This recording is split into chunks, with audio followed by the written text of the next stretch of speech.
ఈ విధంగా మనందరి యొక్క సమక్షంలో దేవుని సన్నిధిలో ఈ విధమైనటువంటి పుట్టినరోజును జరిపించడానికి దేవుడు కృప చేశాడు. మరి తల్లిదండ్రులు కూడా ఎంతో ప్రేమతో ఈ యొక్క కార్యక్రమాన్ని ఏర్పాటు చేసి ఇంత చక్కని మాటలను పాటలను వినిపించగలిగారు. ఈ బిడ్డను దేవుడు దీవించాలని తల్లి గర్భం నుండి అప్పుడు ఇచ్చినటువంటి ఆయుష్కాలం అంతా అనగా దీర్ఘాయుష్మంతురాలే భూమి మీద బ్రతకాలని, బ్రతికిన కాలంలో ఎన్నో పుట్టినరోజులు ఇలాగ సంతోషంగా జరిపించుకోవాలని ఇప్పటి వరకు చెప్పిన మాటలను బట్టి ఒక నక్షత్రాల ఈ భూమి మీద బ్రతికి దేవునికి కీర్తి తీసుకురావాలని మనందరం కలిసి ప్రార్థన చేద్దాం. అందరూ ప్రార్థించవలసిందిగా మీకు తెలియజేస్తున్నాను. ప్రార్థనలో అందరూ ఏకీభవించండి. ప్రార్థన.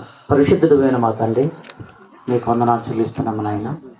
మరి మనం తండ్రి నాయన ఆదామును మీరు ప్రేమించి మీ కృప చొప్పున వారి దాంపత్యంలో మీ కుమార్తెను వారికి కుమార్తెగా బహుమానంగా స్వాస్థ్యంగా ఇచ్చినందుకు వందనాలు చెల్లిస్తున్నాను తండ్రి. ఎంతో కాలం బాధపడినటువంటి వారికి సంతోషాన్ని కలిగించడానికి బిడ్డను మీరు బహుమానంగా ఇచ్చిన దేవ, వారి హృదయాలలో ఆనందాన్ని నింపిన తండ్రి.